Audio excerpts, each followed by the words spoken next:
Chinese astrology मुझे तो बड़ी इंटरेस्टिंग लगती है और मैंने इस पर एक सीरीज भी बनाई हुई है जो आप लोगों को भी बहुत ज्यादा इंटरेस्टिंग लगी थी।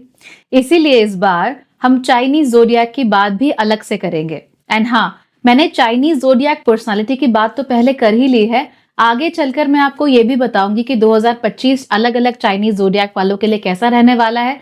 साथ ही साथ मैं आपको ये भी बताऊंगी कि अलग अलग जोडियाक की दूसरे लोगों के साथ किस तरह की कंपैटिबिलिटी होती है। सो वुडंट दैट बी इंटरेस्टिंग?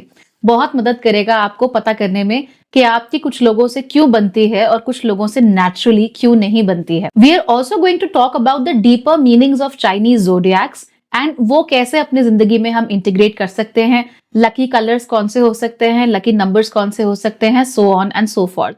लेकिन आज हम उन चीजों की बातें नहीं करने वाले हैं। आज हम बात करने वाले हैं चाइनीज न्यू ईयर की। चाइनीज न्यू ईयर है वो हमेशा किसी न किसी एक जोडियाक एनिमल के साथ कनेक्टेड होता है और 2025 में जो न्यू ईयर आने वाला है वो कनेक्टेड है स्नेक के साथ। तो ये स्नेक कैसे काम करता है और इसका हमारे ऊपर क्या असर पड़ेगा, ये सारी बातें जानेंगे आज के वीडियो में। Hey everyone, welcome to Bhagyashree living and I am glad that you are here. यहाँ पर हम वैदिक एस्ट्रोलॉजी के अलावा भी दूसरे ओकल्ट सब्जेक्ट्स को एक्सप्लोर करने की कोशिश करते हैं। यहाँ पर हम चाइनीज एस्ट्रोलॉजी की बात करते हैं, न्यूमेरोलॉजी की बात करते हैं। जल्दी आगे चलकर मैं आपको पामिस्ट्री और इससे रिलेटेड बहुत सारी बातें भी बताने वाली हूँ। यही नहीं, ड्रीम सिंबलिज्म्स, एनिमल सिंबलिज्म्स, एंजल नंबर्स और बाकी जो भी सिंक्रोनिसिटीज हैं उन सब की बात हम यहाँ इस चैनल पर करते हैं। तो अगर आपको ये सब अच्छा लगता है definitely subscribe to this channel, क्योंकि इन सब के अलावा भी हम वेलनेस की बात करते हैं, होलिस्टिक लिविंग की बात करते हैं, होलिस्टिक लिविंग आइडियाज की बात करते हैं and I am pretty sure कि आपको ये सब अच्छा ही लगेगा। Alright, so let's talk about 2025। जो चाइनीज न्यू ईयर है वो जो ग्रेगोरियन कैलेंडर है जो चाइनीज न्यू ईयर है वो इंडियन न्यू ईयर की तरह ही अंग्रेजी कैलेंडर के साथ मैच नहीं होता। अंग्रेजी कैलेंडर यानी ग्रेगोरियन कैलेंडर, जहां पे 1 जनवरी को नया साल शुरू हो जाता है। चाइनीज न्यू ईयर अक्सर जनवरी के अंत में या फरवरी के शुरुआत में, इसके बीच में ये शुरू होता है। 2025 में चाइनीज न्यू ईयर शुरू होगा 29 जनवरी को और ये चलेगा अगले साल फरवरी 16 तारीख तक। यानी टेक्निकली देखा जाए तो ये थोड़ा सा लंबा पीरियड है। It's not exactly a 365 day period, थोड़ा लंबा पीरियड है।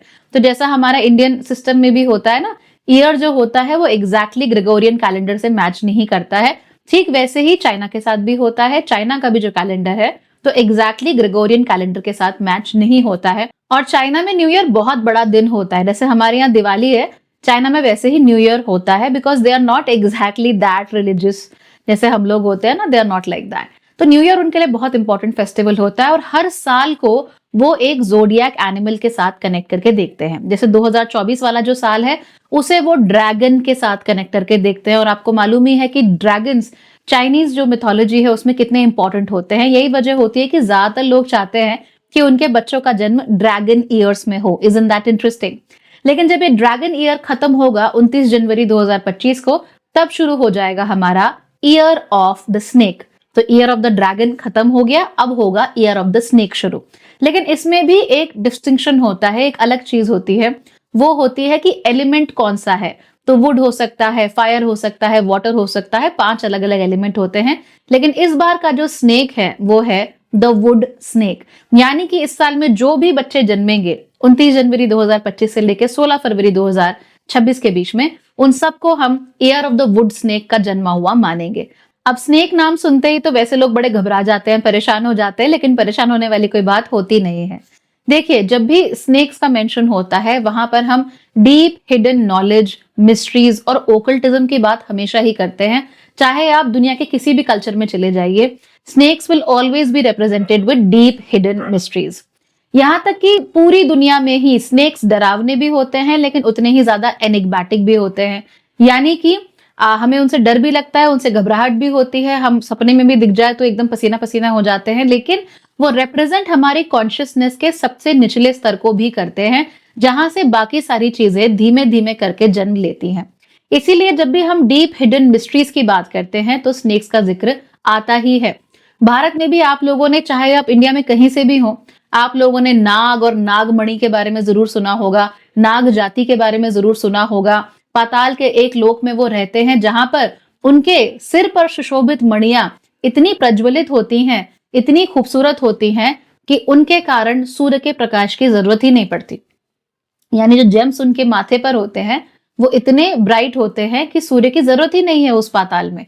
तो इस तरह से ये लोग रहते हैं। तो जहां कहीं भी हम स्नेक्स की बात करेंगे, जहां कभी हम नाग या इन चीजों की बात करेंगे, वहां पर मिस्ट्री, एनिग्मा, ये सब तो ऑटोमेटिकली अटैच हो ही जाता है। मिस्टिसिज्म भी यहाँ पर अटैच हो जाता है और थोड़ा डर वो तो अटैच होता ही है।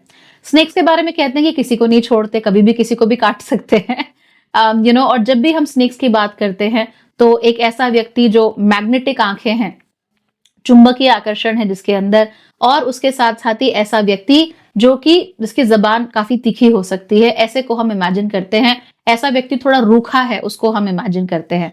तो क्या जब year of the wood snake आएगा तो ऐसे लोगों को महत्व मिलेगा, ऐसे लोगों को ज्यादा हमारे हमारे आसपास के जीवन में या वर्ल्ड स्टेज पर ऐसे लोगों को ज्यादा महत्व मिलेगा? हो सकता है टू अ सर्टेन एक्सटेंट कि ऐसे लोग जो कि चुंबकीय आकर्षण लगते हैं, मैग्नेटिक एक उनका अंदर चार्म है, ऐसे लोग आपको बहुत आगे बढ़ते हुए दिख जाएंगे 2025 में। इसके अलावा ऐसे लोग जो हिडन मिस्टिकल नॉलेज रखते हैं, जैसे एस्ट्रोलॉजर्स हो गए, या कुछ लोग अलग अलग सिद्धियां करते हैं या अलग अलग विद्याएं करते हैं, ऐसे लोगों को इस समय पर ज्यादा इंटरेस्ट इनके ऊपर बाकी सारी जनता का आएगा। तो आप कुछ भी करते हो, आपका प्रोफेशन कुछ भी हो, कोई फर्क नहीं पड़ता, लेकिन यू विल बी लाइक यार एस्ट्रोलॉजी पढ़ के देखते हैं, चाइनीज एस्ट्रोलॉजी पढ़ के देखते हैं, जरा न्यूमरोलॉजी करके देखते हैं, पता लग जाएगा। तो ये जो मिस्टिकल हिडन सब्जेक्ट्स हैं, इनके ऊपर हमारा इंटरेस्ट बहुत ज्यादा बढ़ने वाला है 2025 में।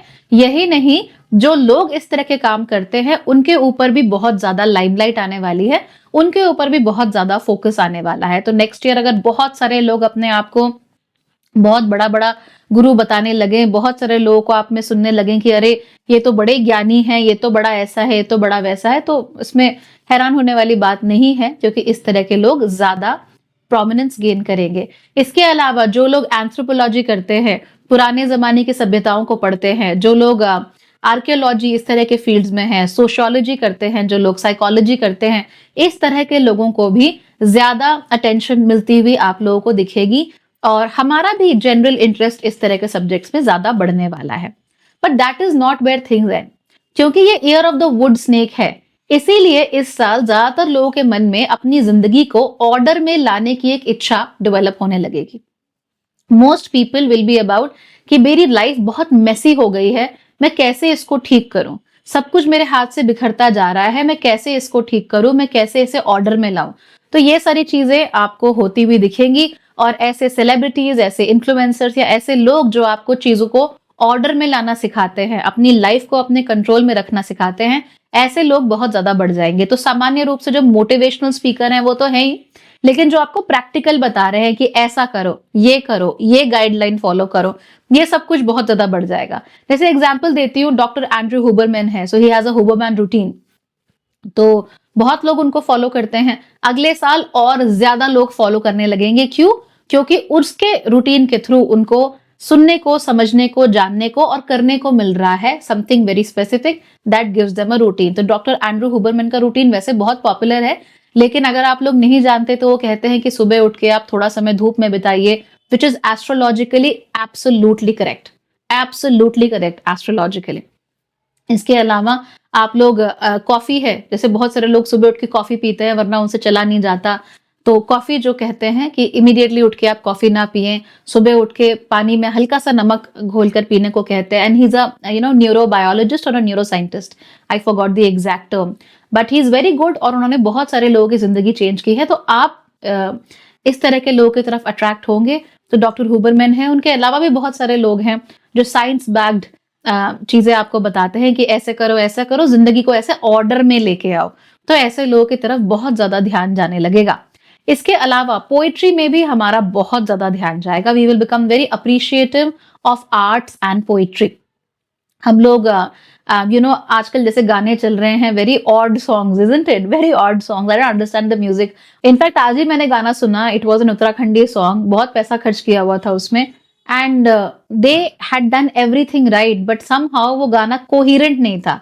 तो जो थ्रेड्स थे वो आपस में मिल ही नहीं रहे थे, तो ऐसा लग रहा था कि मैं 5-7 अलग अलग गाने सुन रही हूँ, वो भी 30-30 मिनट के गैप में। So it was very jarring in a way to listen to that song.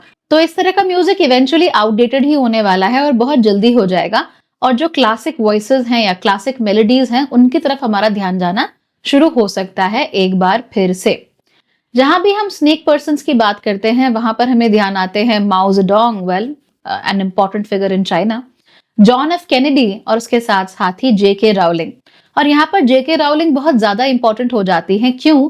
Because she is also born in the year of a would snake, तो उनका जन्म भी वुड स्नेक ईयर में हुआ है। और जेके राउलिंग की जब आप हैरी पॉटर पढ़ते हैं तो आपको वहां पर स्नेक थीम्स ऑलरेडी बहुत ज्यादा प्रोमिनेंट मिल जाती है, इजंट इट? तो चाहे वो हॉगवर्ट्स के नीचे कोई बैसिलिस्क रह रहा हो उसकी थीम हो, या हैरी पॉटर सांपों से बात कर सकता है उसकी थीम हो, the snake themes become very very important in the Harry Potter series because J.K. Rowling is also born in the year of the wood snake. यही वजह है कि J.K. Rowling में आप कुछ खास तरह की क्वालिटीज देखेंगे। Number 1, very imaginative, absolutely. इसके साथ साथ ही जो हैरी पॉटर का विजिटिंग वर्ल्ड है वो काफी अच्छा है, काफी ऑर्डरली है, यानी कि सारी चीजें एक दूसरे के साथ फिट होती हैं। यहाँ पर ऐसी बहुत सारी चीजें नहीं है जिसको आप एक्सप्लेन नहीं कर सकते, आप ज्यादातर चीजों को एक्सप्लेन कर सकते हो कि ये क्यों हो रहा होगा, तो हमें वही वो जारिंग इफेक्ट जो होता है वो महसूस नहीं होता। We know that everything is coherent, everything fits together very well. तो जो ईयर ऑफ द स्नेक होता है वहां पर इस तरह की टेंडेंसी, सब चीजों को, पजल पीसेस को एक साथ लगा के रखना, और उसके साथ साथ ही ऐसे लोग जो कि बहुत ऑर्डरली होते हैं, चीजों को देखभाल कर अच्छे से फिट इन कर लेते हैं on small scale and on large scales, ऐसे लोग हमेशा बहुत आगे निकल जाते हैं। इसीलिए आप भी नोटिस करेंगे कि अगले साल में order, bringing things into balance, हर चीज को पहले जैसा या क्लासिक शेप दे देना, ये सारी की सारी चीजें बहुत ज्यादा प्रोमिनेंट होने वाली है 2025 में। So are you waiting for that? I hope you are, क्योंकि क्या कर सकते हैं, it's going to come whether we like it और नॉट। तो हम आने वाले साल में देखते हैं कि चाइनीज न्यू ईयर के साथ चीजें कैसे कैसे बदलती हैं, और इसके साथ साथ हम ये भी देखेंगे कि अलग अलग चाइनीज ज़ोडिएक साइंस के लिए क्या क्या महत्व होने वाला है इस बदलते हुए वक्त का। तो 2025 के जो हॉरोस्कोप्स हैं चाइनीज ज़ोडिएक के, वो भी मैं आपके साथ जरूर शेयर करूंगी। So keep waiting, keep watching and don't forget to subscribe to this channel.